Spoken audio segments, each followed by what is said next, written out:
mudane gudoomiye marka hore waxa weeye guddiga joogtada iyo guddoonka iyo baarlamaanka sharafta leh intaba waxaan ku ammaanayaa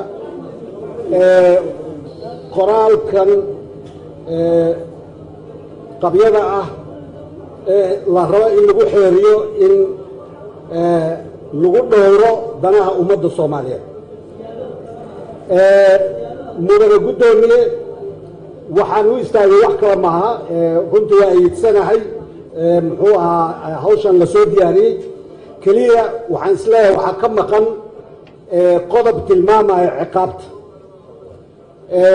waxaan soo jeedin lahaa in lagu daro qodob tilmaamayo mas-uulkii Soomaaliyeed ama muwaadinkii Soomaaliyeed ee sharcigan jibiyo in uu mutaysan doono ciqaab xabsi ah oo u dhaxeeyo 10 sano ilaa 30 sano. sharci tilmaamaya la yeelin laakiin aan ciqaab wadanin xeer fiican maaha. marka xeerku sidoo uu u yeesho qofkii ay ku caddaato in ay heshiis suuq madooba oo waddanka xornimadiisa iyo qarannimadeena meel uga dhacayo galo in uu mutaysto ciqaab u dhaxeeya 10 sano ilaa 30 sano. mudane gudoomiye iyo mudanayaal uma istaagin dood inaan geliyo qaraarkan oo waa ayidsanahay, laakiin waxaan rabaa inaan wax yar ku daro sida saaxiibkii iga horreeyay oo kale. sida aad la socotid mudane gudoomiye 3 bishii May sanadkii tagay 2017 waxaa jira qaraar golaha shacabka oo gaaray oo loo gudbiyey madaxweynaha iyo ra'iisul wasaaraha. muddo 10 bilood ayaa ka soo wareegtay, wax tilaabo ah oo hore ay uga qaadeenna ma jirto. waxaan codsanayaa mudane gudoomiye oon adkaynayaa qaraarkan iyo xeerkan maanta golaha shacabka uu xeerinayo in muddo loo qabto, in madaxweynuhuna ku saxiixo, xukuumaddana waxa laga codsado inay soo gudbiyaan ay ku soo bandhigaan, ee aan la yeelin muddo furan oo sidii kii hore 10 bilood aan sugayna asagana 10 kale inta sugna sidaas oo ku dhinto inaan la yeelin. aan ku adkaynayaa mudane gudoomiye waan mahadsantahay. mudane gudoomiye uma kicin in aan wax dooda geliyo, waa qaraar aad iyo aad u fiican oo xaqiijinaya midnimada iyo madax bannaanida dalka. waxa keliya waan u kacay inaan ku daro sharikadda DP World iyo sharikadaha hoos yimaada in meesha laleeyahay sharikadda DP World iyo sharikadaha hoos yimaada, sharikado badan baa hoos yimaadeen, in intaa lagu daro. intaa keliya aan u kacay oo aan doonayaa intaan codaynta la gelin in lagu adkeeyo. assalaamu calaykum waraxmatullah. waxaan meeshaan ka soo saarnay sharci ama xeer dhahaya dhaxal dhowr muxuu ahaa? dhaxal dhowr waxa aan maanta haysana waa waxa dhulkeenna korsaanay iyo waxa dhulkeenna gudihiisa ku jira waay. kaas waay waxa la ilaalinayo.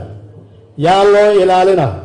waxaa loo ilaalinaya kuwa hadda jooga iyo kuwa imaan doona kumanaanka sane oo dambe.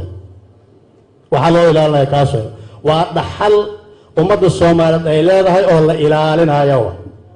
mashruucan dhaxal dhowrkii labaad waay. waa ogtiin xildhibaano badana og dhaxal dhowrkii hore oon inta ku samayn. waxaan rabnaa marka inaad ogaataan ujeeddada mashruucan loo keenay. uu guddiga joogtada kaga hadlay, adinkaa lidiin soo bandhig. guddiga joogtada go-aan intuu iska gaarasa iskama fuliyo. sababta loo keenay waan aragnay baaxadda ay leedahay iyo shacabka Soomaaliyeed meesha xaaladooda ay marayso, maadaama annaga aan dadkii ka turjumaya aan nahay shacabkii, inay ogaadaan golahooda shacabka in ay yihiin kuwa difaacaya danahooda iyo maslaxadooda. mudanayaal marweyn, waxaan rabaa inaan warkayga ku soo koobo. dadna looma dan laha, cidna loolama joogo. annagu ma aanan sheegin meel gaar ma aanan sheegin. waa arkaysaan waxa inta laga akhrinayo waa geyiga Soomaaliyeed oo dhan. waa shirkaddan inta magaceeda laga akhriyey, haddii cid kastaba waa og tahay xaaladeeda. waddamada laga soo eriyey waa og tihiin. 1 iyo 2 iyo 3 iyo 4 ma ah. maanta inay tiraahdo dowladda Soomaaliya ma aqoonsanin waxaan rabnaa samaynaynaa. waxaan filayaa qof kasta oo damiir uu ku jiro Soomaalinimo ay ku jirto inaysan qaadan karin arrinka asaga ah awood darro kasta iyo tabar kastaba ha hayse. mudanaale marweyn adinkoo mahadsan waa mahadsantihiin sida Soomaalinimada ay ku jirto wadannimada ay ku jirto ee ay ku dheehan tahay ee shucuurtiina iyo cabirkiina aad u soo jeediseen waa idinkaga mahadcelinaynaa. wax kasta oo yimaado oo ku saabsan qaranka Soomaaliyeed qofna yaan looga danaynin qofna yaan looga baqin qofna yaan looga xishoonin. qaranka Soomaaliyeed qof male hal male laba male saddex male kan dhintay kan nool kan imaan doona iskale mas-uuliyaddeena amaama lahayn adinka idin horsaantay. xildhibaanada sharafta leh maanta waa maalin taariikhi ah weeyaan hadduu ilaahay yidhaahdo 12 maarso oo taariikhda Soomaaliyeed meel ka geli doonta.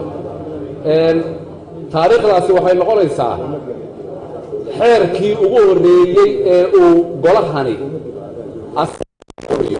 hadda ogaada yacni sharafta iyo karaamadani shacabkeenna Soomaaliyeed ka sokow golaha shacabkaa yeelanaya cid kale oo waxa weeye sharaftaasi karaamadaas la yeelanaysa ma jirto. annagaa curinnay annagaa samaynay annagaa dhaqaajinnay ilaa uu madaxweynuhu ka saxeexan annagaa wadayna.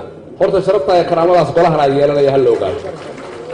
afkaarta ay xildhibaanadu soo jeediyeen arrinka ciqaabta ah waa qabaa waana gelinaynaa waxaana la gelinayaa ciddii ku xadgudubta xeerkan waxaa lala tiigsanayaa xeerka ciqaabta Soomaaliyeed qaybta dembiyada liddiga ku ah shakhsiyadda qaranka Soomaaliyeed.